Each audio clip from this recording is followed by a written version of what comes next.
막내야, 네가 언니 대신 시집 가야겠다. 그 목소리는 제게 내려진 사형 선고와도 같았습니다.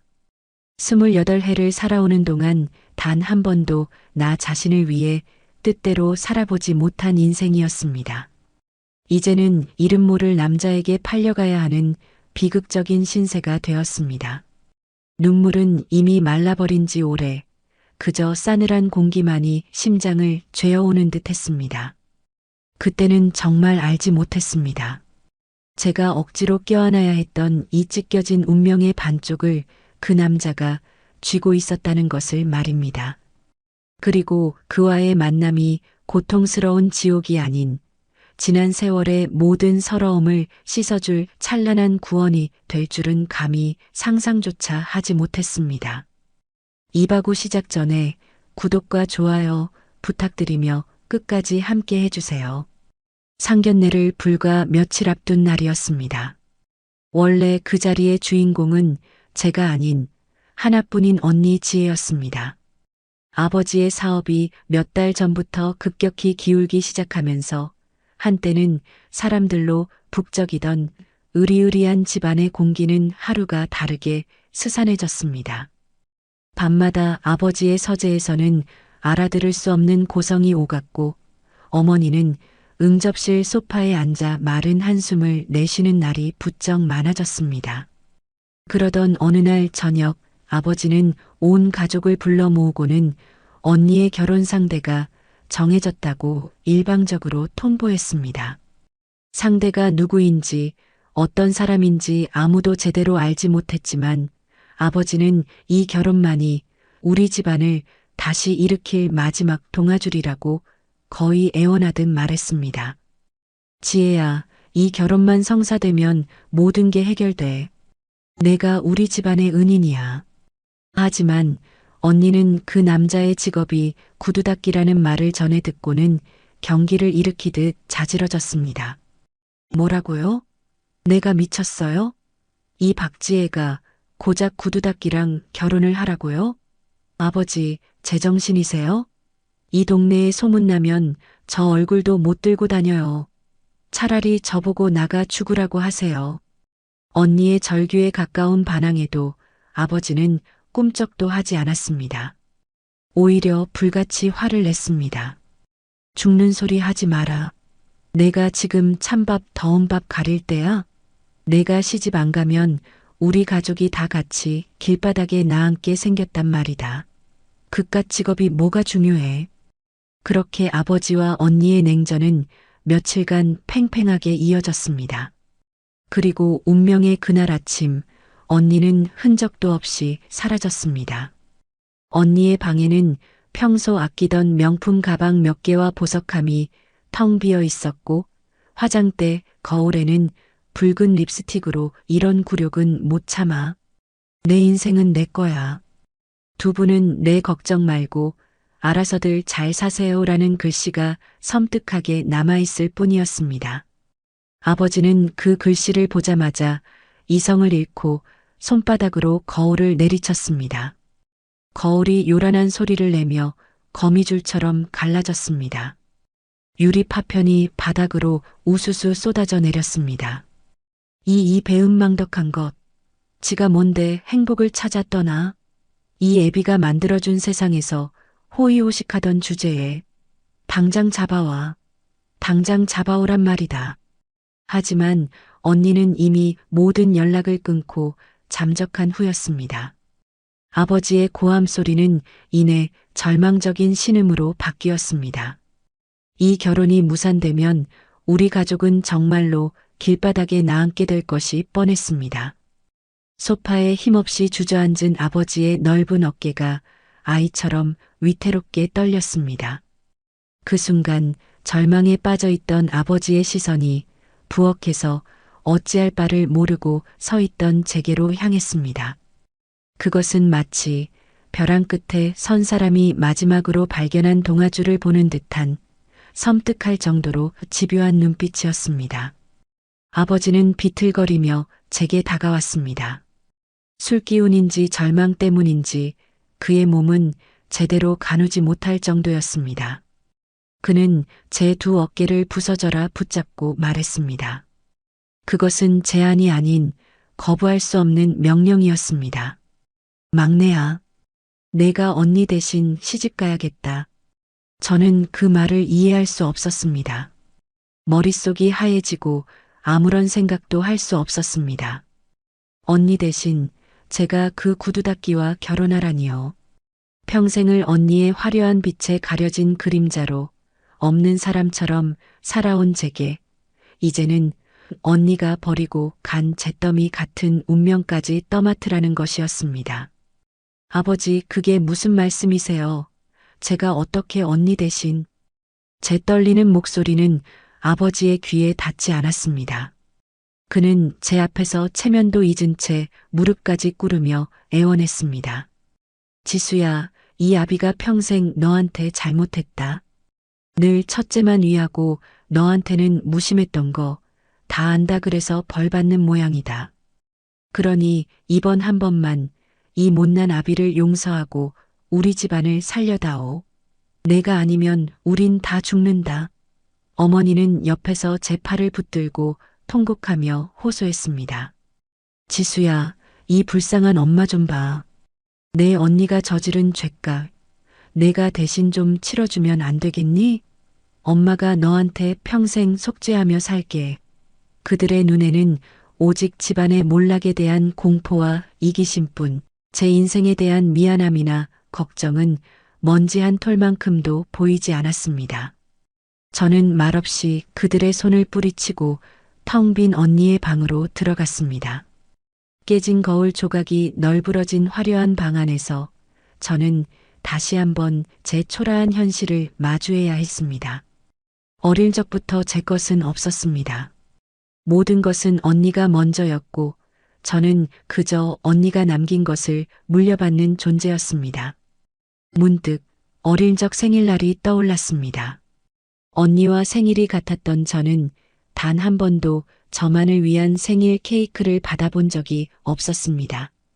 늘 언니가 좋아하는 초콜릿 케이크 위에는 언니의 이름만 새겨져 있었고 저는 그 옆에서 억지로 웃으며 박수를 쳐야 했습니다. 결국 저는 모든 것을 체념하고 방을 나섰습니다. 그리고 저를 기다리는 부모님을 향해 영혼 없는 목소리로 나지막이 말했습니다. 알겠어요. 제가 갈게요. 그 결혼. 제 대답에 부모님의 얼굴에 스쳐 지나간 노골적인 안도감을 저는 평생 잊지 못할 것입니다. 그렇게 며칠 뒤 저는 언니를 대신해 상견례 장소로 향했습니다. 무거운 침묵이 흐르는 최고급 한정식집의 별실. 억지로 불려나온 듯한 고모와 삼촌, 그리고 부모님은 굳은 얼굴로 앉아 있었습니다. 저는 숨막히는 분위기 속에서 고개를 푹 숙인 채 죄인처럼 앉아 있었습니다. 약속 시간이 한참 지나도록 상대방은 나타나지 않았고 아버지의 얼굴은 점점 더 어두워졌습니다. 그때 방의 문이 열리고 한 남자가 들어왔습니다. 그가 바로 제 기구한 운명의 상대, 강준이었습니다. 기름때 묻은 작업복처럼 보이는 낡은 점퍼, 여기저기 달아서 하얗게 변색된 청바지, 그리고 흙먼지가 뽀얗게 쌓인 낡은 구두. 그의 행색을 본 아버지의 얼굴이 혐오감으로 일그러졌고 어머니는 보란 듯이 헛기침을 하며 고개를 돌렸습니다. 자리에 함께한 고모는 부채로 얼굴을 가리며 노골적으로 수군거렸습니다. 어머, 얘. 저 사람이 정말 그 신랑이라는 거니? 구두 닦기라더니 행색이 정말 가관도 아니구나. 어디서 저런 사람을 데려와서 우리 집안 망신을 시키는 거야. 삼촌은 혀를 차며 대놓고 말했습니다. 이보게, 박 사장. 아무리 급해도 그렇지. 이건 좀 아니지 않나? 우리 지수가 뭐가 아쉬워서 저런 모든 비웃음과 멸시, 동정이 날카로운 유리 파편이 되어 사방에서 제게 날아와 박히는 듯 했습니다. 저는 숨도 제대로 쉴 수 없는 창피함에 고개를 들 수 없었습니다. 이 끔찍한 시간이 빨리 지나가기만을 차라리 이 자리에서 사라져버릴 수 있기를 바랐습니다. 그때였습니다. 방 안의 모든 소음을 단숨에 잠재우는 나지막하고 차분한 목소리가 들려왔습니다. 늦어서 죄송합니다. 오던 길에 급한 일이 좀 생겨서요. 그의 목소리는 낯선 평온함으로 방 안의 모든 소음을 집어삼켰습니다. 저는 홀린 듯이 고개를 들었습니다. 초라한 옷차림과는 전혀 어울리지 않는 부드러우면서도 단단한 음성이었습니다. 그리고 그의 눈빛과 마주쳤습니다. 순간 세상의 모든 소리가 사라지고 오직 그와 저만이 존재하는 듯한 기묘한 감각에 휩싸였습니다. 그의 눈은 이 방 안의 모든 위선과 경멸을 꿰뚫어 보는 듯 깊고 고요한 심연과도 같았습니다. 자신을 향해 꽂히는 수많은 경멸의 시선들 속에서도 그는 조금의 동요도 없이 태연하게 제 맞은편 자리에 앉았습니다. 그가 자리에 앉자 억지로 유지되던 정적이 깨졌습니다. 아버지는 헛기침을 하며 억지 미소를 지어 보였습니다. 그 미소는 분노와 굴욕감 그리고 절박함이 기괴하게 뒤섞여 있었습니다. 허허, 강서방 아니, 아직 서방은 이른가? 오느라 고생 많았네. 일이 많이 바빴나 봐. 우리 쪽은 한참을 기다렸네만. 하, 아버지는 바빴나 봐라는 말에 힘을 주며 그의 남루한 행색과 지각을 동시에 비난했습니다. 하지만 강준이라는 남자는 그저 담담하게 찻잔을 들어 한 모금 마신 뒤 대답할 뿐이었습니다. 그의 모든 행동에는 불필요한 움직임이 없었고 묘한 기품마저 느껴졌습니다. 네, 조금 기다리게 해드렸다면 죄송합니다. 사과를 하면서도 그의 태도에는 조금의 위축됨도 없었습니다. 오히려 그의 당당함에 아버지가 할 말을 잃고 입맛만 다셨습니다. 어머니는 아예 그에게 눈길조차 주지 않은 채 찻잔만 만지작거리며 신경질적으로 손톱을 물어뜯었습니다. 숨막히는 분위기를 참지 못한 고모가 부채를 파닥이며 끼어들었습니다. 아니, 총각. 듣자 하니 구두를 닦는 일을 한다고? 어머, 험한 일 하느라 손이 많이 상했네. 우리 지수는 물 한 방울 안 묻히고 온실 속 화초처럼 곱게만 자라서 그런 험한 일은 잘 모르는데 어쩌나? 고모의 말에는 저를 위하는 척하며 강준을 깎아내리는 교묘한 가시가 가득했습니다. 저는 창피함에 얼굴이 불타는 것 같았습니다. 제발 그만하기를 바랐지만 고모는 멈추지 않고 삼촌에게 눈짓까지 하며 말을 이어갔습니다. 그래도 둘이 결혼하면 우리 지수가 고생길이 훤하겠어. 우리 오빠가 아무리 힘들어도 그렇지 어떻게 이런 결혼을 생각했는지 몰라. 그렇지, 동서. 그 순간이었습니다. 조용히 차를 마시던 강준이 찻잔을 내려놓았습니다. 탁 하는 작은 소리가 방 안을 서늘하게 울렸습니다. 그는 고모를 향해 고개를 돌렸습니다. 그의 얼굴에는 아무런 표정이 없었지만 그 눈빛만은 얼음장처럼 차갑게 빛나고 있었습니다. 제가 하는 일이 이 결혼과 무슨 상관입니까? 그리고 제 사람 고생시킬 생각 없습니다. 그럴 능력도 없지 않고요. 그의 목소리는 여전히 나지막했지만 그 안에는 누구도 거스를 수 없는 서늘한 힘이 담겨 있었습니다. 제 사람이라는 단어가 제 심장에 뜨거운 낙인처럼 찍혔습니다. 고모는 순간 할 말을 잃고 당황한 기색이 역력했습니다. 아니, 나는 그냥 우리 조카 걱정이 돼서 하는 말이지. 다른 뜻이 있었겠어? 총각 너무 예민하네. 걱정은 제가 아니라 제 아내가 될 사람에게 직접 하시는 게 순서일 겁니다. 다른 사람의 입을 통해서가 아니라요. 그게 어른들이 말하는 예의 아닌가요? 그는 말을 마친 뒤 시선을 제게로 돌렸습니다. 방금 전과는 다른 한결 부드러워진 눈빛이었습니다. 저는 그 눈빛에 저도 모르게 마른 침을 삼켰습니다. 그는 제게 물었습니다. 괜찮습니까, 지수 씨? 처음으로 그가 제 이름을 불렀습니다. 저는 그 질문의 의미를 알 수 없었습니다. 이 끔찍한 상황이 괜찮냐는 것인지 아니면 상처받았을 저 자신이 괜찮냐는 것인지 저는 그저 작게 고개를 끄덕이는 것 말고는 아무것도 할 수 없었습니다. 그의 등장으로 상견례 자리는 더 이상 경멸과 조롱의 장이 되지 못했습니다. 그는 많지 않은 말수에도 불구하고 자신만의 기세로 주변의 모든 무례함을 압도해버렸습니다. 식사가 시작되었지만 방 안에는 식기 부딪히는 소리 외에 아무 소리도 들리지 않았습니다. 지옥 같던 상견례가 끝나고 집으로 돌아오는 길, 차 안은 무거운 침묵만이 흘렀습니다. 아버지는 운전 내내 거친 한숨만 내쉬었고 어머니는 창밖만 바라보고 있었습니다. 집에 도착하자마자 어머니가 제 방으로 따라 들어왔습니다. 그녀의 얼굴에는 분노와 실망 그리고 알 수 없는 불안감이 뒤섞여 있었습니다. 지수야, 너 정말 저런 남자랑 결혼할 수 있겠어? 행색도 행색이지만 어디서 배워먹은 버르장머리야.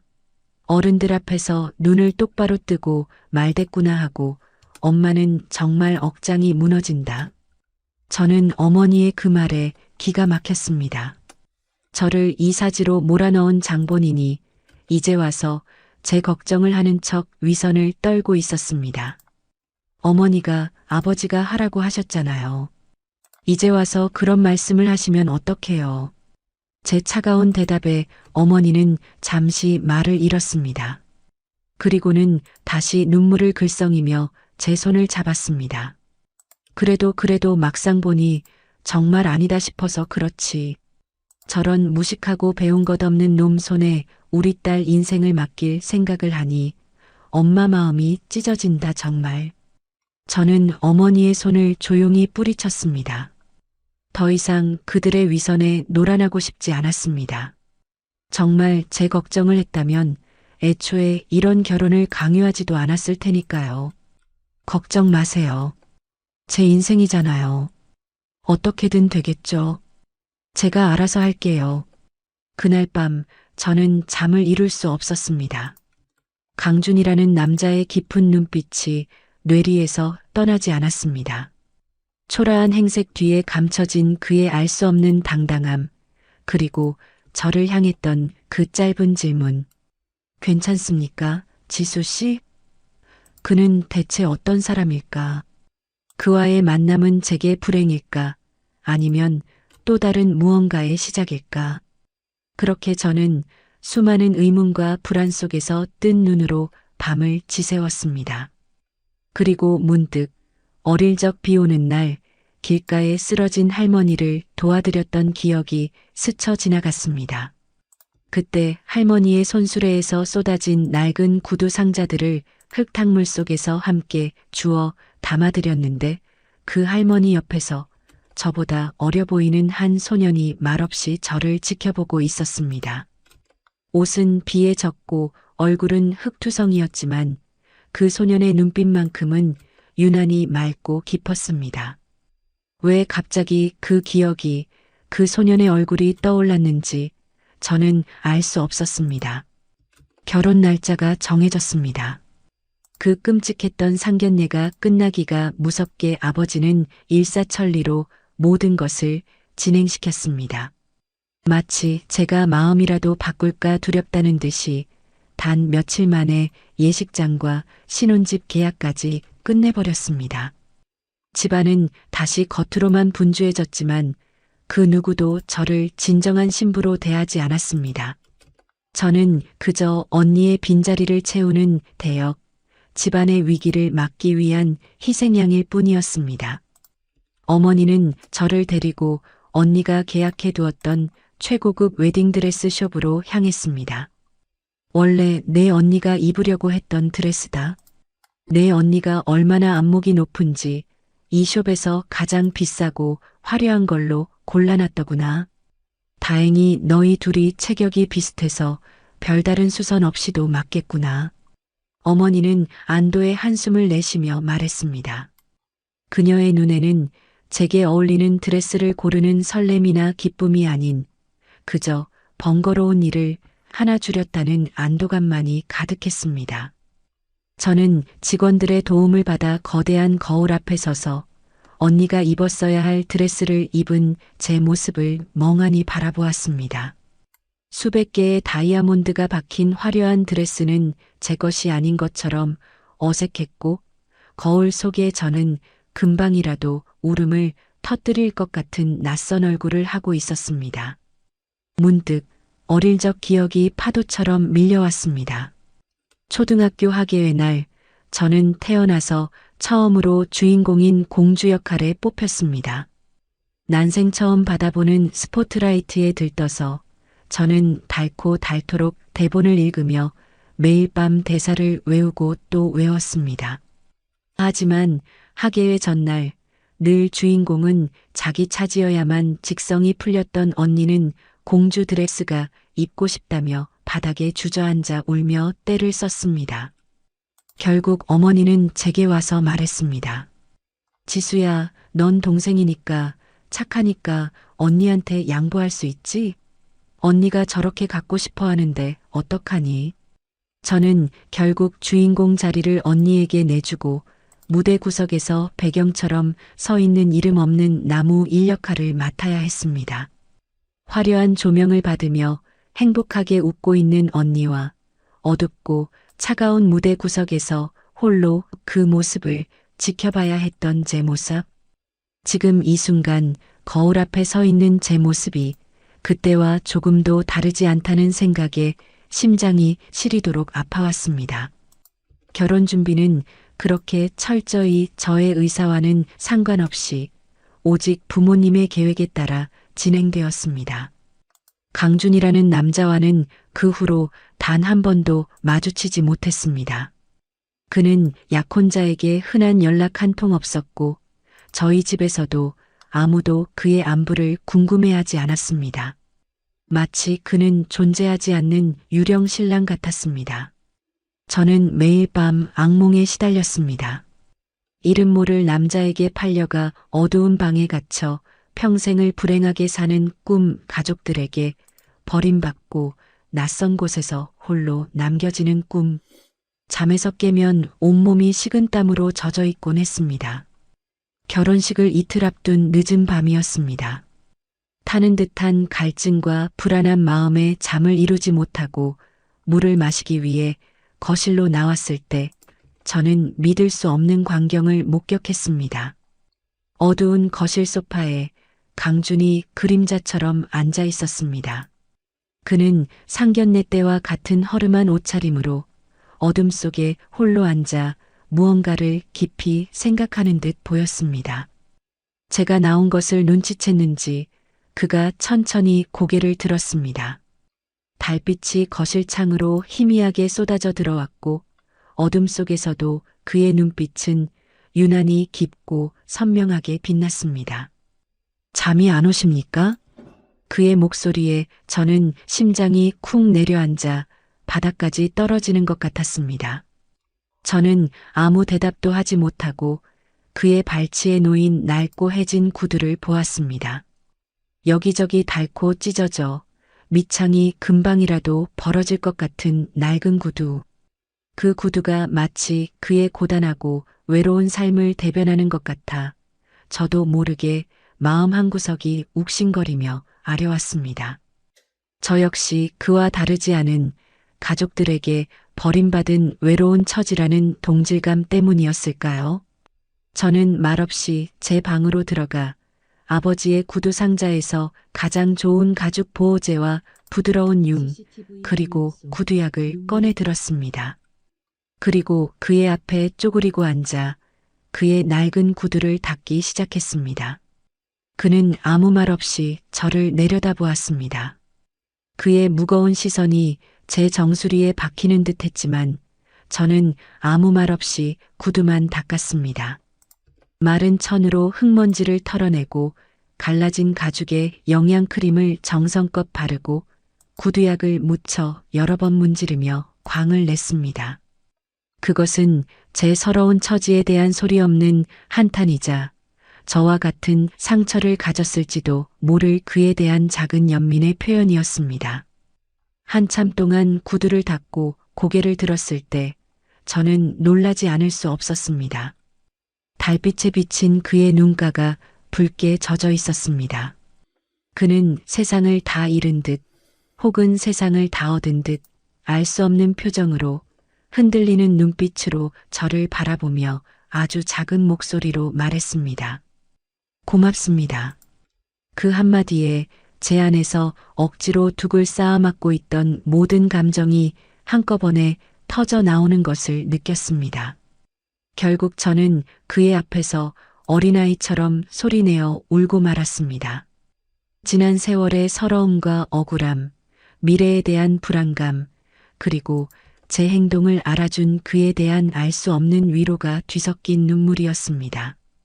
그는 아무 말 없이 제 옆에 앉아 제 울음이 그칠 때까지 가만히 기다려 주었습니다. 그날 밤 저희는 긴 침묵 속에서 아무 말도 하지 않았지만 서로의 깊고 외로운 상처를 어렴풋이 느낄 수 있었습니다.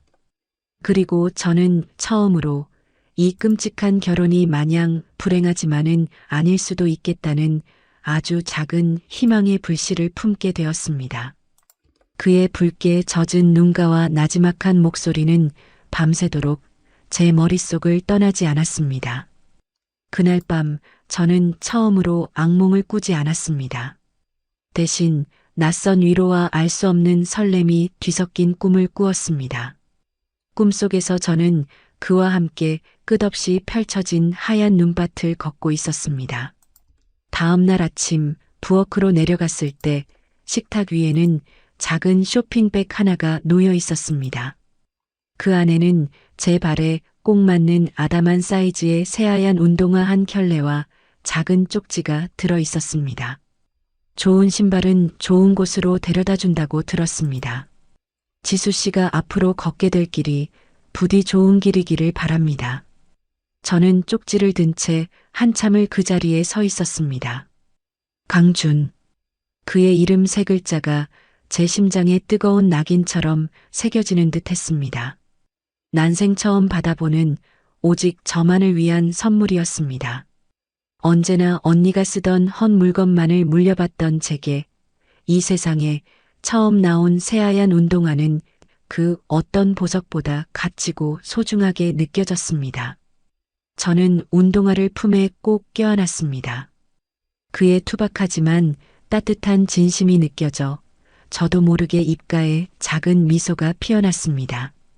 그때 어머니가 부엌으로 들어오며 제 손에 들린 쇼핑백을 날카롭게 낚아챘습니다. 이게 다 뭐냐? 아니, 이 운동화는? 어머니는 더러운 벌레라도 보는 듯 운동화를 손가락 끝으로 집어들고는 인상을 찌푸렸습니다. 설마 그 구두 닦기가 준 거니? 기가 막혀서 고작 이런 걸로 우리 딸 마음이라도 사보겠다. 이거야? 가난한 놈들이 꼭 이런 짓을 하더라. 당장 갖다 버려. 이런 싸구려 신다가 남들이 보면 집안 망신이야. 어머니는 운동화를 음식물 쓰레기통에 던져버리려고 했습니다. 저는 저도 모르게 비명을 지르며 어머니의 팔을 붙잡았습니다. 안 돼요. 만지지 마세요. 난생 처음으로 어머니에게 거칠게 반항하는 제 모습에 어머니도 저 자신도 놀랐습니다. 저는 쓰레기통에 처박힐 뻔한 운동화를 다시 품에 꼭 껴안았습니다. 마치 제 목숨이라도 되는 것처럼 소중하게요. 이건 제 거예요. 어머니라도 함부로 버릴 수 없어요. 제 단호한 태도에 어머니는 어이가 없다는 듯 헛웃음을 터뜨렸습니다. 아, 이제 보니 내가 내 언니보다 더하구나. 그깟 운동화 한 켤레에 홀라당 넘어간 거야? 정신 차려, 박지수. 저런 근본도 없는 남자한테 마음 주면 내 인생만 고달파져. 평생 구두약 냄새 맡으면서 살고 싶어. 정말.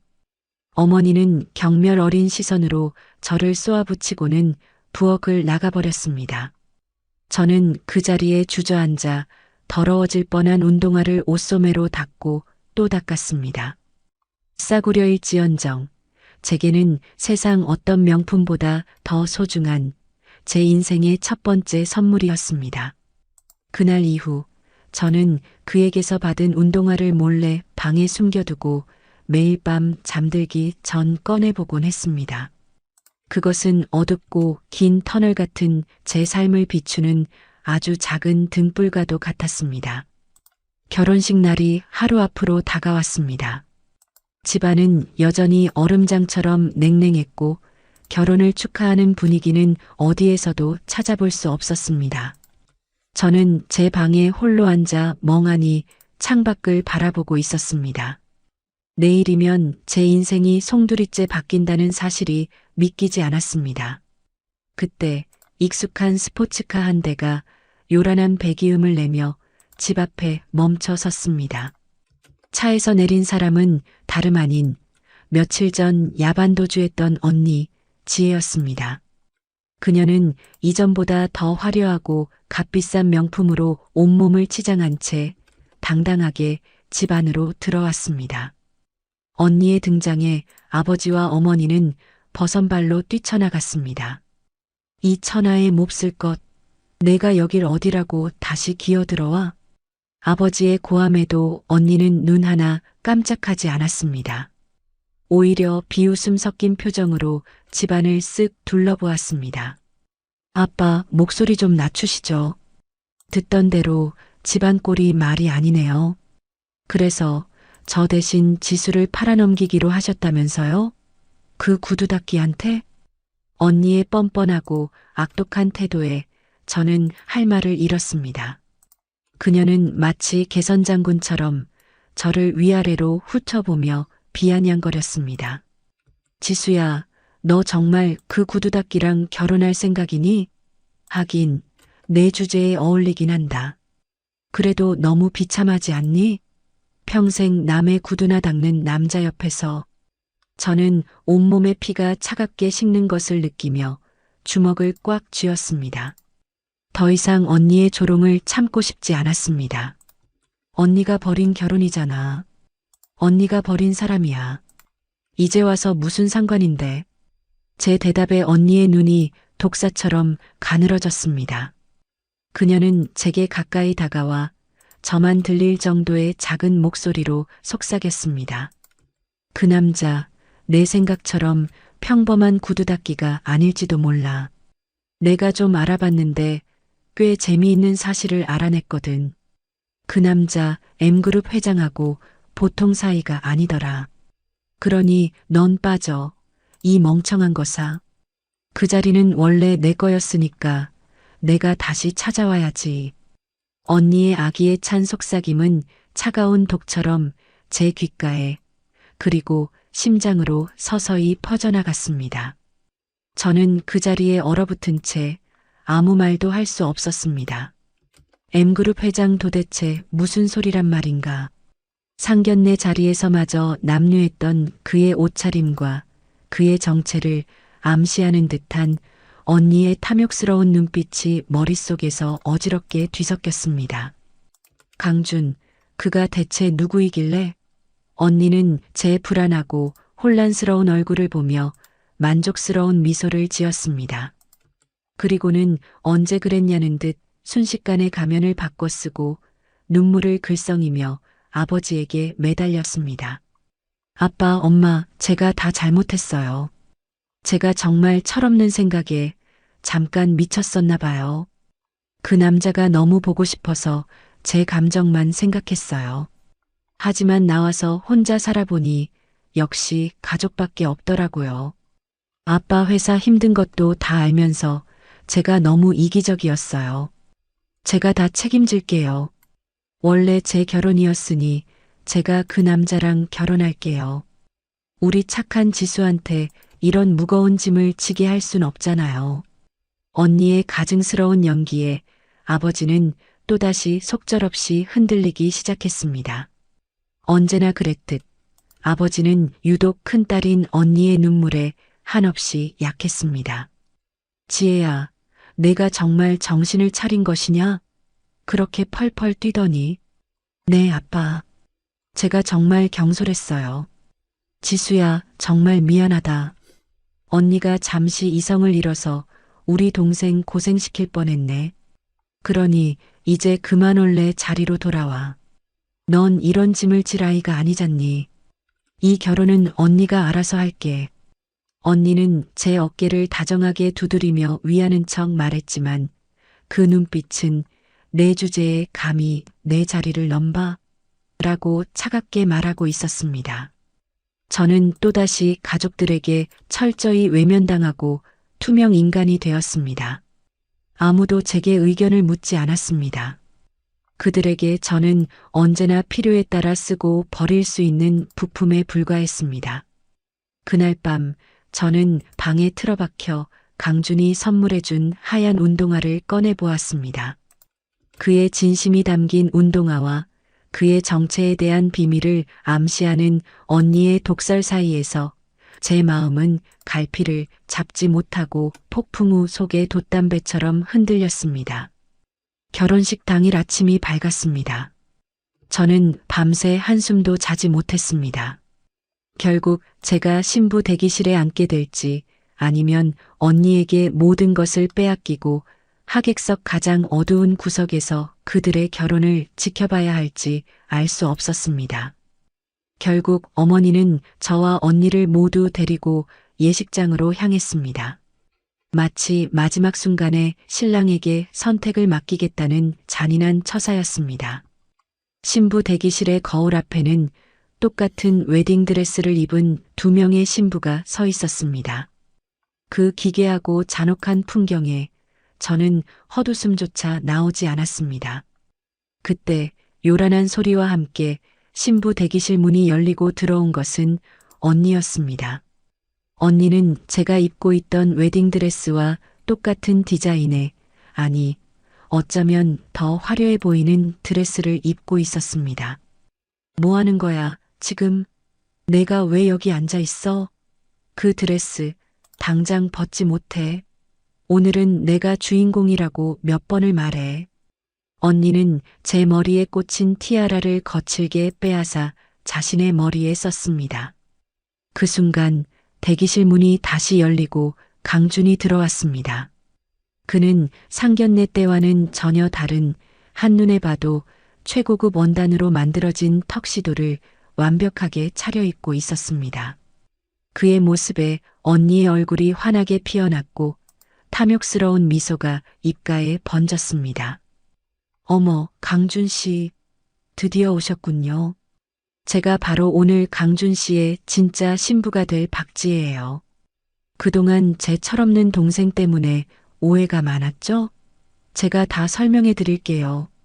언니는 제 존재는 없는 듯 강준에게 다가가 보란 듯이 팔짱을 끼려 했습니다.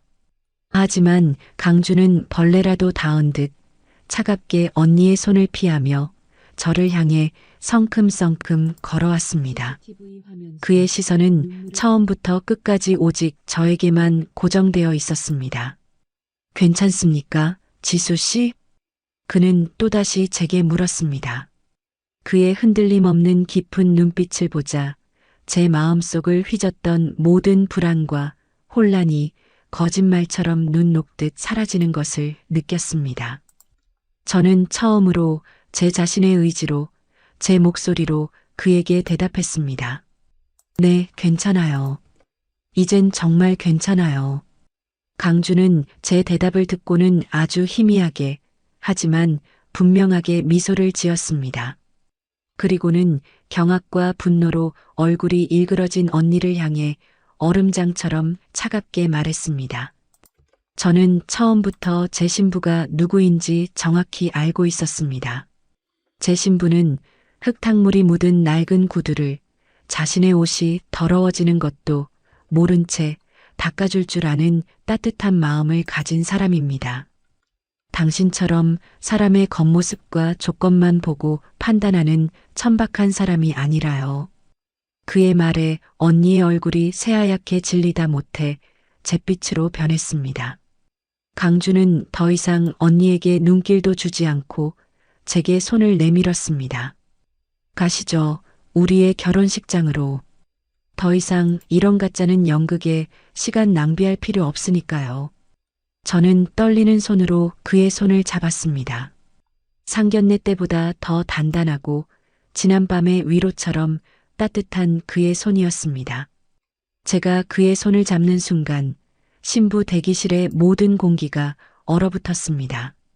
시끄럽게 저를 몰아세우던 언니와 어머니의 목소리, 모든 소음이 멎고 오직 언니의 거친 숨소리만이 쇠소리처럼 날카롭게 들리는 듯 했습니다. 언니는 믿을 수 없다는 표정, 이 모든 상황이 자신이 주인공이어야 할 연극의 한 장면이라는 듯한 얼굴로 저와 강준을 번갈아 쳐다보며 히스테릭하게 소리쳤습니다. 너 지금 뭐 하는 거야? 감히 내 손님 앞에서 그 손 놓지 못해. 강준 씨, 지금 이 상황이 어떻게 된 건지 모르시나 본데 저 애는 제 동생이고 오늘 결혼은 원래 제 결혼이었어요. 저 애가 제 드레스까지 훔쳐 입고 지금 쇼를 하는 거라고요. 엄마, 아빠, 뭐 해요? 저것들 당장 떼어놓지 않고. 언니의 발악에 가까운 외침에도 강준은 눈 하나 깜짝하지 않았습니다. 그는 오히려 제 손을 더 꽉 잡으며 저를 자신의 등 뒤로 보호하듯 부드럽게 감쌌습니다. 그의 단단한 등이 제 앞에 서자 세상의 모든 비난과 조롱으로부터 안전하게 보호받는 기분이 들었습니다.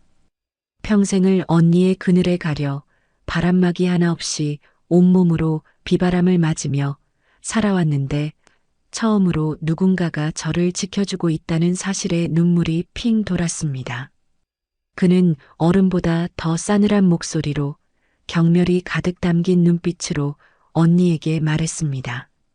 상황 파악이 안 되는 건 그쪽인 것 같습니다만 제 신부는 처음부터 박지수, 이 한 사람이었습니다. 더 이상 제 아내가 될 사람을 모욕하지 마시죠. 한 번만 더 지수 씨에게 함부로 대했다간 그땐 정말 가만히 있지 않겠습니다. 그렇게 우리 두 사람은 잿빛으로 굳어버린 언니와 넋이 나간 채 서 있는 가족들을 뒤로 한 채 결혼식이 열리는 예식장으로 향했습니다. 대기실 문이 닫히기 직전 저는 어머니와 눈이 마주쳤습니다. 어머니의 눈에는 후회나 미안함이 아닌 저를 향한 원망과 분노만이 가득했습니다. 마치 내가 감히 내 딸의 자리를 빼앗아? 라고 말하는 듯 했습니다. 저는 그 시선을 외면하고 강준의 손에 이끌려 버진 로드로 향하는 짧은 복도를 걸었습니다. 한 걸음 한 걸음 내디딜 때마다 웨딩드레스 자락이 차가운 대리석 바닥에 스치는 소리가 제 심장 소리처럼 크게 울렸습니다. 꿈을 꾸는 것만 같았습니다. 예식장의 문이 열리고 버진 로드 앞에 나란히 서자 저는 그제야 끔찍한 현실을 마주했습니다. 수백석 규모의 화려한 예식장은 텅 비어 있었습니다. 오직 저희의 결혼을 비웃기 위해 참석한 고모와 삼촌을 비롯한 몇몇 친척들만이 맨 앞자리에 앉아 조롱과 경멸이 뒤섞인 눈빛으로 저희를 쳐다보고 있을 뿐이었습니다. 그들의 수군거림이 텅 빈 예식장을 윙윙거리며 채웠고 예리한 비수처럼 날아와 제 심장에 깊숙이 박혔습니다. 어머, 저 꼴 좀 봐. 결국 저 구두닦이랑 결혼하는구나. 지혜는 똑똑하더니 동생은 영 멍청하네. 아무리 집이 망했어도 그렇지 제정신이야? 그러게 말이야. 집안 망신 다 시키네. 박 사장네도 저렇게 한순간에 가는구먼. 쯧쯧. 저는 창피함과 굴욕감에 고개를 들 수 없었습니다. 온몸에 피가 빠져나가는 듯했고 다리가 후들거려 서 있기조차 힘들었습니다. 화려한 조명은 오히려 저의 초라함을 더욱 부각시키는 것 같았습니다. 모든 것을 포기하고 이 자리에서 도망치고 싶은 심정이었습니다. 그때 강준이 제 손을 따뜻하게 감싸쥐며 저만이 들을 수 있는 나지막한 목소리로 속삭였습니다. 걱정하지 마세요. 저 사람들 말 하나도 신경 쓸 필요 없습니다. 지금 웃는 저들이 곧 오늘을 피눈물 흘리며 후회하게 될 테니까요. 저만 믿어요, 지수 씨. 이제 곧 모든 게 끝날 겁니다. 그의 차분하고 확신에 찬 목소리에 저는 마법처럼 용기를 내어 고개를 들었습니다. 텅 빈 하객석을 그리고 저를 비웃는 친척들을 똑바로 마주 보았습니다. 더 이상 숨지 않겠다고 도망치지 않겠다고 다짐했습니다. 그렇게 주례없는 예식이 시작되었습니다. 서로의 사랑을 맹세하는 혼인 서약을 낭독하는 순간 저는 제 앞에 선 강준이라는 남자를 다시 보게 되었습니다. 그는 저를 바라보며 세상에서 가장 진실되고 따뜻한 목소리로 사랑을 맹세했습니다. 그의 진심 어린 눈빛에 저 역시 떨리는 목소리로 준비된 서약서가 아닌 제 마음속의 진심을 담아 사랑을 서약했습니다. 나 박지수는 신랑 강준을 남편으로 맞아 기쁠 때나 슬플 때나 부유할 때나 가난할 때나 몸이 아플 때나 건강할 때나 언제나 사랑하고 존중하며 그 순간 저희 두 사람의 결혼은 더 이상 굴욕적인 거래가 아닌 세상 그 무엇과도 바꿀 수 없는 진정한 사랑의 시작이 되었습니다. 혼인 서약이 끝나고 저희는 반지를 교환했습니다. 그가 제 손가락에 반지를 끼워주는 순간 그의 손이 미세하게 떨리는 것을 느꼈습니다. 늘 당당하고 흔들림 없어 보이던 그 역시 이 순간 긴장하고 있다는 사실이 제게는 오히려 큰 위로가 되었습니다. 사회자는 저희 두 사람의 입맞춤을 요청했고 강준은 제게 천천히 다가와 제 얼굴을 감싸고 부드럽게 입을 맞추었습니다. 텅 빈 하객석의 조롱도 비웃음도 모두 잊히는 순간이었습니다. 그렇게 모든 예식이 끝나고 저희는 하객들을 향해 깊이 고개를 숙였습니다. 인사가 끝나고 행진곡이 울려 퍼지기 시작했지만 저희를 향한 박수 소리는 거의 들리지 않았습니다. 저는 모든 것을 체념한 채 강준의 손에 이끌려 버진 로드를 걸어 나갔습니다. 이제 이 문을 나서면 저는 구두 닦기의 아내가 되어 새로운 삶을 시작하게 될 것입니다. 그 삶이 어떤 모습일지 감히 상상조차 할 수 없었습니다. 그저 막막하고 두려울 뿐이었습니다. 예식장의 무거운 문이 열리고 눈부신 햇살이 쏟아져 들어왔습니다. 저는 눈을 가늘게 뜨며 예식장 앞 광장을 바라보았습니다. 그리고 그 순간 제 눈앞에 펼쳐진 광경에 숨을 쉴 수 없었습니다. 조용해야 할 예식장 앞 광장에 수십 대, 아니 어쩌면 100대는 좋게 넘어 보이는 검은색 벤츠 세단이 마치 거대한 강물처럼 끝없이 밀려들어와 광장을 가득 메우고 있었습니다. 차량들은 일사불란하게 움직여 좌우로 도열했고 그 모습은 마치 국빈을 맞이하는 의장대의 행렬처럼 압도적이었습니다. 텅 빈 하객석에 앉아있던 친척들도 뒤따라 나오며 그 광경을 목격하고는 경악을 금치 못했습니다. 저게 다 뭐야? 무슨 영화 촬영이라도 하는 거야? 모두가 어리둥절한 표정으로 웅성거렸습니다. 저 역시 이 비현실적인 상황을 이해할 수 없어 옆에 서 있는 강준을 쳐다보았습니다. 그는 제 시선을 느끼고는 저를 보며 알 수 없는 미소를 지어 보였습니다. 그의 눈빛은 마치 이제 시작입니다라고 말하는 듯 했습니다. 그 순간 모든 차량의 문이 동시에 열리고 검은 양복을 입은 수백 명의 남자들이 차에서 내려 저희를 향해 일제히 90도로 허리를 숙였습니다. 수백 명의 검은 양복을 입은 남자들이 저희를 향해 일제히 허리를 숙이는 압도적인 광경에 저를 비웃던 친척들은 입을 떡 벌린 채 아무 말도 하지 못했습니다. 그 순간 바람 소리마저 멎은 듯한 절대적인 정적이 예식장 앞 광장을 지배했습니다. 모든 것이 슬로우 모션처럼 느껴졌습니다. 하객이라곤 고작 몇 명뿐이었던 초라한 결혼식장의 풍경과 그 앞을 가득 메운 거대한 검은 강물의 행렬은 기계아리만치 비현실적인 대비를 이루었습니다. 선두에 섰던 벤치에서 한치의 흐트러짐 없는 각 잡힌 유니폼을 입은 중년의 남성이 내렸습니다. 그는 굳게 닫힌 입술과 서늘한 눈빛으로 주위를 한번 훑어본 뒤 한치의 망설임도 없는 절도 있는 걸음으로 버진 로드를 걸어 단상 위로 올라왔습니다. 그의 구두가 대리석 바닥에 부딪히는 소리가 텅 빈 예식장에 유난히 크게 울려 퍼졌습니다. 그는 제 옆에 서 있는 강준, 아니, 제 남편을 향해 90도로 허리를 깊이 숙이며 쩌렁쩌렁한 목소리로 외쳤습니다. 회장님, 늦어서 죄송합니다. M그룹 임직원 일동, 회장님의 결혼을 진심으로 축하드립니다.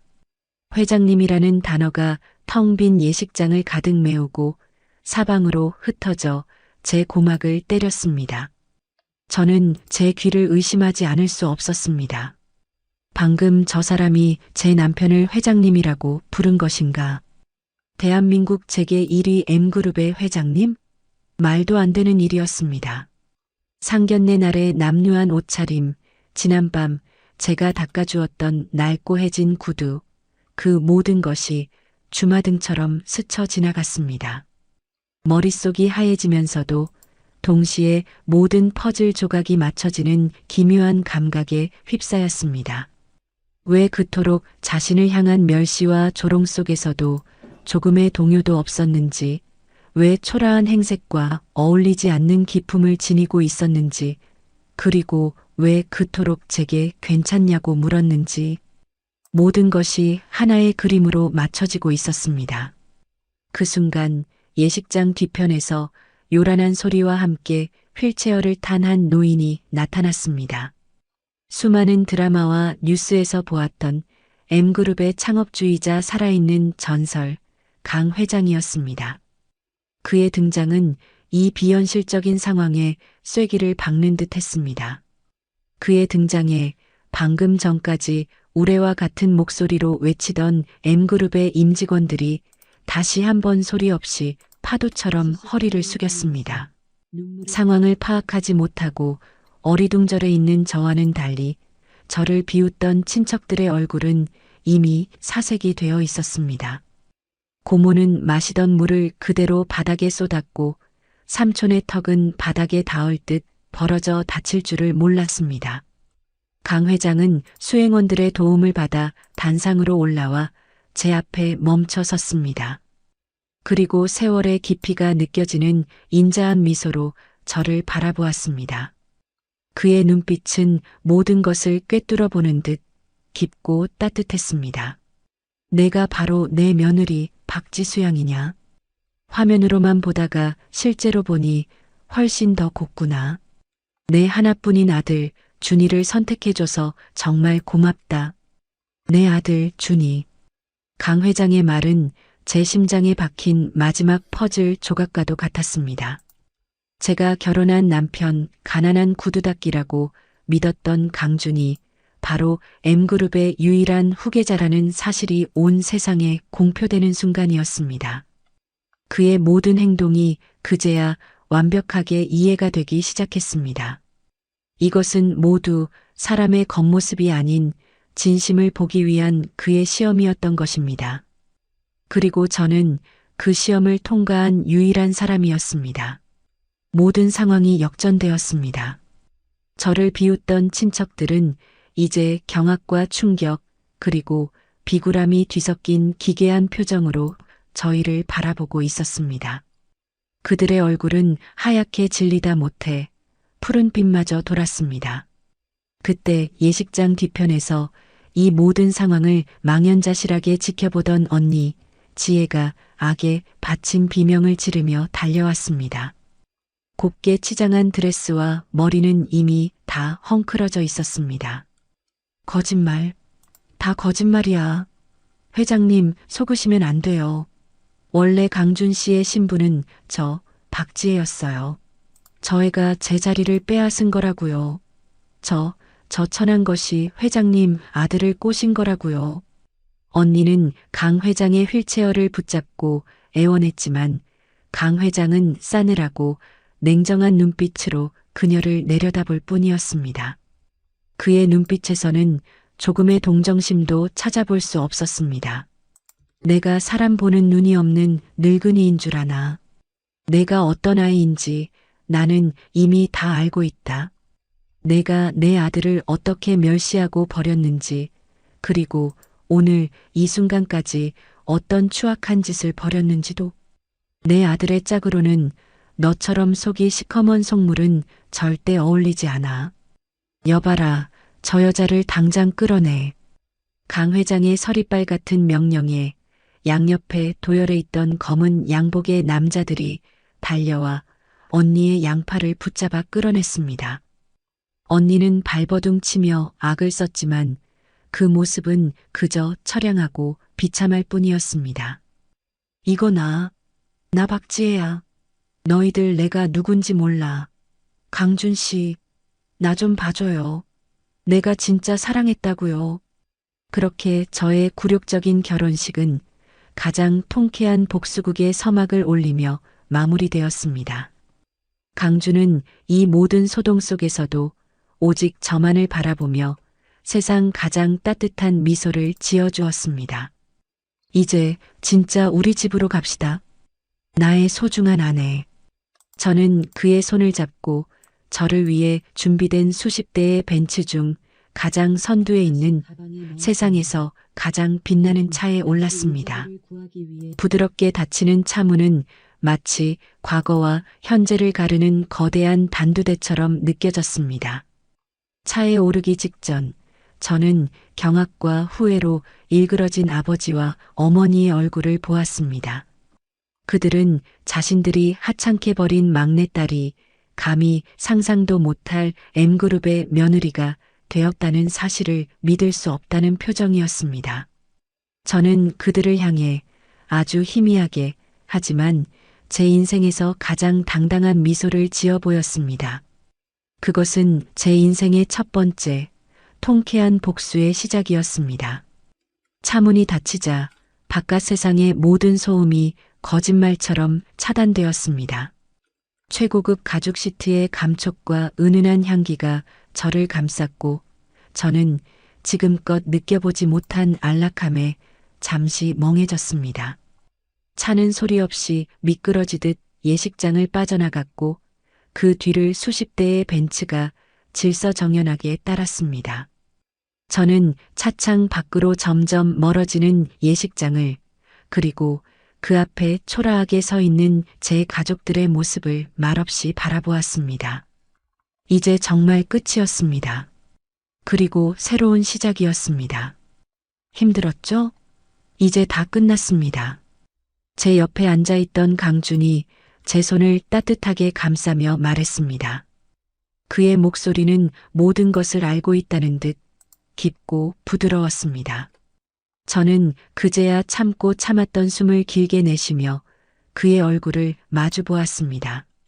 어떻게 이런 일이 저는 정말 당신이 구두 닦기인 줄만 알았습니다. 가난한 구두 닦기라고 생각했겠죠. 그렇게 믿게 만들었으니 당연합니다. 미안해요. 처음부터 솔직하게 말하지 못해서 당신을 시험하려 했던 건 아니었습니다. 그저 진정한 내 사람을 찾고 싶었을 뿐입니다. 그는 미안하다고 말했지만 그의 눈빛에는 후회보다 단단한 확신이 담겨 있었습니다. 저는 돈이나 배경이 아닌 제 사람의 진짜 마음을 보고 싶었습니다. 차가운 세상 속에서도 따뜻한 진심을 잃지 않는 사람을 찾고 싶었습니다. 낡고 더러운 제 구두를 자신의 옷이 더러워지는 것도 모른 채 닦아주던 당신의 모습을 본 순간 저는 확신했습니다. 이 사람이 바로 내 사람이라는 것을요. 그의 말에 지난밤의 기억이 떠올라 얼굴이 붉어졌습니다. 그가 모든 것을 지켜보고 있었다는 사실에 부끄러우면서도 한편으로는 가슴 벅찬 감동이 밀려왔습니다. 제 진심이 난생 처음으로 누군가에게 온전히 가닿았다는 사실이 믿기지 않았습니다. 차가 도착한 곳은 집이라고 부르기에는 너무나 거대한 성이었습니다. 끝없이 펼쳐진 정원과 고대 신화에나 나올 법한 분수대, 그리고 산 중턱에 자리 잡은 고풍스러운 다저택. 드라마에서나 보던 재벌가의 모습이 제 눈앞에 현실로 펼쳐졌습니다. 강 회장과 집사, 그리고 수십 명의 사용인들이 현관 앞에 도열하여 저희를 맞이했습니다. 새 안주인의 첫 방문이십니다. 모두 예의를 갖추어 모시도록. 집사의 우렁찬 목소리에 모든 사용인들이 제게 허리를 숙여 인사했습니다. 저는 어쩔 줄 몰라 강준의 뒤에 숨었지만 그는 오히려 저를 앞으로 이끌며 제 어깨를 단단히 감쌌습니다. 이제 당신이 이 집의 안주인입니다. 그러니 어깨 펴고 당당해지세요. 이 집의 모든 것은 다 당신 것입니다. 그날 밤 저는 제 평생의 서러움과 고통을 보상받는 듯한 하룻밤을 보냈습니다. 강주는 저를 위해 저 혼자만을 위한 방을 준비해 두고 있었습니다. 그 방은 제가 어릴 적부터 꿈꿔왔던 모든 것들로 가득 차 있었습니다. 제가 좋아하던 작가의 책들로 채워진 서가, 제가 무심코 예쁘다고 말했던 그림, 심지어 제가 흘려가며 말했던 작은 소품들까지.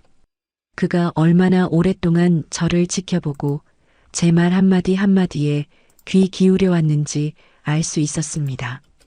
저는 그가 준비한 선물들 앞에서 결국 참았던 눈물을 터뜨렸고 그는 그런 저를 아무 말 없이 따뜻하게 안아주었습니다. 한편 그 시각 저의 옛집은 아수라장이었습니다. 결혼식장에서 쫓겨난 언니는 미친 사람처럼 온 집안의 물건을 부수며 울부짖었고 어머니는 그런 언니를 붙잡고 함께 통곡했습니다. 아버지는 망연자실한 표정으로 소파에 주저앉아 있었습니다. M그룹과의 거래는 당연히 물 건너갔고 결혼식 다음 날 아침이 밝기가 무섭게 집 앞으로 채권자들이 몰려들었습니다. 집안 곳곳에 빨간 압류 딱지가 붙었고 결국 그들은 평생을 바쳐 이룬 모든 것을 잃고 길거리로 나앉게 되었습니다. 모든 것을 잃은 아버지는 마지막 지푸라기라도 잡는 심정으로 강준에게 전화를 걸었지만 전화를 받은 것은 강준이 아닌 결혼식장에서 보았던 차가운 얼굴의 비서였습니다. 강서방, 아니 강 회장님, 제발 한 번만 만나주시오. 내가 다 잘못했소. 내가 사람을 잘못 봤소이다. 제발 우리 회사 좀 살려주시오. 아버지의 처절한 애원에도 비서의 목소리는 얼음장처럼 차가웠습니다. 박 사장님, 회장님께서는 더 이상 당신과 할 이야기가 없다고 하십니다. 그리고 오늘부로 M그룹은 당신의 부실 채권 전부를 인수하여 법적 절차를 진행할 것임을 통보해 드립니다. 당신의 남은 재산과 집, 모든 것이 이제 M그룹의 소유가 될 것입니다. 그 말을 끝으로 전화는 냉정하게 끊겼고 아버지는 전화기를 든 채 그 자리에 쓰러지고 말았습니다. 며칠 후 저는 강준과 함께 저희 가족이 살던 옛집을 찾아갔습니다. 이미 집은 텅 비어 있었고 현관문에는 커다란 압류 딱지만이 덩그러니 붙어 있었습니다. 동네 사람들의 말에 따르면 저희 가족은 야반도주하듯 쫓겨나 작은 월세방으로 이사 갔다고 했습니다. 언니 지혜는 그 충격으로 정신을 놓아 병원에 입원했다는 소식도 들려왔습니다. 저는 그 소식에 마음이 아팠지만 결코 그들을 동정하지는 않았습니다. 이것은 모두 그들이 저에게 평생 저질러온 업보의 결과였기 때문입니다. 강주는 말없이 제 어깨를 감싸 안아주었습니다. 후회하지 않습니까? 그의 질문에 저는 고개를 저었습니다. 아니요. 단 한 번도 후회한 적 없어요. 오히려 고마워요. 저를 이 지옥에서 꺼내줘서. 그리고 저 자신을 찾게 해줘서요. 제 대답에 그는 아무 말 없이 저를 더 꽉 안아주었습니다. 그날 이후 저는 M그룹의 안주인으로서 새로운 삶을 시작했습니다. 처음에는 모든 것이 낯설고 어려웠지만 강주는 언제나 제 곁에서 든든한 버팀목이 되어 주었습니다. 그는 제가 세상에 당당히 설 수 있도록 경영 수업부터 시작해 제가 원하는 모든 것을 지원해 주었습니다. 저는 더 이상 과거의 그늘 속에 숨어 지내는 박지수가 아니었습니다. 저는 M그룹의 안주인이자 한 남자의 사랑받는 아내로서 제 인생을 개척해 나가기 시작했습니다. 그리고 몇 년 후 저는 M그룹의 사회공헌재단 이사장으로서 저처럼 소외되고 상처받은 사람들을 돕는 새로운 꿈을 꾸게 되었습니다. 어느 날 오후 재단 사무실에서 업무를 보고 있는데 비서가 한 여자가 저를 찾아왔다고 보고했습니다. 모니터를 통해 본 그 여자의 얼굴은 한때 제 언니였던 박지혜였습니다. 그녀는 예전에 화려했던 모습은 온데간데 없이 초라하고 깡마른 모습으로 서 있었습니다. 저는 잠시 망설였지만 그녀를 사무실 안으로 들였습니다. 무슨 일이야? 제 차가운 목소리에 언니는 무릎을 꿇고 눈물을 흘리며 애원하기 시작했습니다. 지수야, 내가 잘못했다. 언니가 정말 미쳤었나 봐. 제발 한 번만 용서해줘. 우리 엄마 아빠 길거리에서 폐지 주우면서 살고 있어. 내가 이렇게 빌게. 제발 우리 가족 좀 살려줘. 저는 그런 언니를 아무 말 없이 내려다보았습니다. 그리고 아주 나지막이 하지만 단호하게 말했습니다. 용서? 나는 아직 당신들을 용서할 준비가 되지 않았어. 당신들이 내게 저지른 죗값을 평생에 걸쳐 갚아나가길 바라. 이건 내가 당신에게 베푸는 마지막 잡이야. 저는 비서에게 언니를 끌어내라고 지시했습니다. 사무실을 나가면서도 언니는 제 이름을 부르며 울부짖었지만 제 마음은 더 이상 흔들리지 않았습니다. 저는 창가에 서서 멀어져가는 언니의 뒷모습을 바라보았습니다. 이제 정말 모든 것이 끝났다는 생각이 들었습니다. 지긋지긋했던 과거와의 악연을 끊고 저는 비로소 진정한 제 인생을 살게 된 것입니다. 그날 저녁 집으로 돌아온 저를 강준이 따뜻하게 맞이해 주었습니다. 오늘 언니가 찾아왔었어요.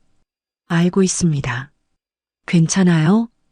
그의 걱정스러운 눈빛에 저는 환하게 웃으며 대답했습니다. 네. 이제 정말 괜찮아요. 당신이 내 옆에 있으니까. 저희 두 사람은 서로를 마주보며 웃었습니다. 거실 창밖으로는 따스한 노을이 지고 있었고 그 노을빛 속에서 저희의 행복한 시간은 영원히 계속될 것만 같았습니다. 어느덧 시간은 강물처럼 흘러 5년이라는 세월이 지났습니다. 저는 이제 M그룹 사회공헌재단의 이사장으로서 저처럼 소외되고 상처받은 사람들을 돕는 일에 제 모든 열정을 쏟고 있었습니다. 더 이상 과거의 그늘 속에서 눈물 짓던 어린 박지수는 없었습니다. 제 곁에는 언제나 저를 믿고 지지해주는 든든한 남편 강준이 있었고 저희 두 사람을 꼭 닮은 사랑스러운 아들 하준이와 함께 매일 웃음꽃을 피우며 살아가고 있었습니다. 그러던 어느 날 재단에서 후원하는 한 무료 급식소에 봉사활동을 나갔다가 저는 믿을 수 없는 광경을 목격하게 되었습니다. 남루한 행색으로 길게 늘어선 줄의 가장 끝에 서서 고개를 푹 숙이고 있는 두 사람. 제 아버지와 어머니였습니다. 그들은 5년의 세월을 정통으로 맞은 듯 깡마르고 늙어버린 모습이었습니다. 저는 차마 그들에게 다가가지 못하고 멀리서 그 모습을 지켜볼 수밖에 없었습니다. 그날 밤 저는 잠을 이루지 못했습니다. 저를 그토록 괴롭혔던 그들이었지만 길거리에서 밥 한 끼를 위해 줄을 서 있는 부모님의 모습은 제 마음을 무겁게 짓눌렀습니다. 제가 괴로워하는 것을 눈치챈 강준이 조용히 제 곁으로 다가와 말했습니다. 당신이 어떤 선택을 하든 나는 당신의 편입니다. 용서하지 않아도 괜찮습니다. 하지만 만약 그들을 용서하는 것이 당신의 마음에 난 상처를 치유하는 유일한 방법이라면 나는 당신의 용기를 응원하고 싶습니다. 그의 말에 저는 오랫동안 외면해왔던 제 마음속 깊은 곳의 상처를 들여다볼 수 있었습니다. 저는 그들을 미워했지만 한편으로는 그들을 완전히 떨쳐내지 못하고 있었습니다. 진정한 행복을 위해서는 이 지긋지긋한 원망의 셔크를 제 손으로 직접 끊어내야만 했습니다. 다음 날 저는 비서를 통해 부모님이 살고 계신 작은 월세방을 알아냈습니다. 그리고 언니가 입원해 있다는 낡은 요양병원도 함께였습니다. 저는 먼저 언니를 찾아갔습니다. 한때는 누구보다 화려했던 언니는 창가에 앉아 멍하니 허공을 바라보고 있었습니다. 그녀는 저를 알아보지 못했습니다. 저는 조용히 언니의 치료비와 병원비를 모두 지불하고 그녀를 더 좋은 병원으로 옮기도록 조치했습니다. 그리고 마지막으로 부모님이 살고 계신 낡고 허름한 월세방을 찾아갔습니다. 갑작스러운 저의 등장에 아버지와 어머니는 고개를 들지 못하고 죄인처럼 눈물만 흘렸습니다. 지수야, 이 못난 애비, 어미를 용서해라. 우리가 정말 죽을 죄를 지었다. 저는 그들의 눈물 어린 사과를 말없이 바라보았습니다. 그리고 아주 오랜 시간이 흐른 뒤 제 입에서 나온 말은 저 자신도 놀랄 만큼 차분하고 담담했습니다. 이제 그만하세요. 모든 건 다 지나간 일이에요. 저 이제 괜찮아요. 저는 그들에게 작은 집 한 채와 남은 여생을 보낼 수 있는 생활비를 마련해 드렸습니다. 그것은 동정도 연민도 아니었습니다. 제 과거를 온전히 떠나보내고 제 삶의 진정한 주인이 되기 위한 저만의 의식이었습니다. 모든 것을 정리하고 집으로 돌아오는 길, 하늘은 더없이 맑고 푸르렀습니다. 현관문을 열자 사랑스러운 아들 하준이가 제 품에 와락 안겼고 그런 저희를 보며 강준이 세상 가장 행복한 미소로 저를 맞이해 주었습니다. 다녀왔어요, 여보. 고생 많았어요. 이제 정말 모든 게 끝났군요. 저희 세 사람은 서로를 꼭 껴안았습니다. 지긋지긋했던 악연과 과거의 상처를 모두 떠나보낸 그날, 저는 비로소 완벽한 행복을 찾았습니다. 저의 굴욕적인 결혼식은 역설적이게도 제게 진정한 사랑과 행복을 가져다 준 제 인생 최고의 선물이었습니다. 그날의 노을처럼 저희 가족의 미래는 따뜻하고 찬란하게 빛나고 있었습니다. 오늘의 이바구는 여기까지입니다. 한 사람의 인생은 때로는 한 편의 드라마와 같습니다. 예기치 못한 시련이 폭풍처럼 몰아치기도 하고 모든 것을 포기하고 싶을 만큼 깊은 절망의 나락으로 떨어지기도 합니다. 주인공 지수의 삶이 바로 그러했습니다. 가족에게 버림받고 세상의 멸시와 조롱 속에서 희생을 강요당해야 했던 그녀의 삶은 어둡고 긴 터널과도 같았습니다. 하지만 그녀는 그 모든 시련 속에서도 사람에 대한 따뜻한 진심과 스스로에 대한 존엄성을 잃지 않았습니다. 낡고 더러운 구두를 닦아주던 작은 온정은 그녀의 인생을 송두리째 바꾸는 기적의 씨앗이 되었습니다. 겉모습이 아닌 사람의 진정한 가치를 알아본 한 남자 강준과의 만남은 그녀에게 진정한 사랑과 행복이 무엇인지를 가르쳐 주었습니다. 이것은 진심은 반드시 통한다는 믿음과 어떤 역경 속에서도 자기 자신을 잃지 않는 용기에 대한 이야기입니다. 지금 이 순간에도 어딘가에서 홀로 눈물 짓고 있을지 모를 모든 지수에게 이 이야기가 작은 위로와 희망이 되기를 바랍니다.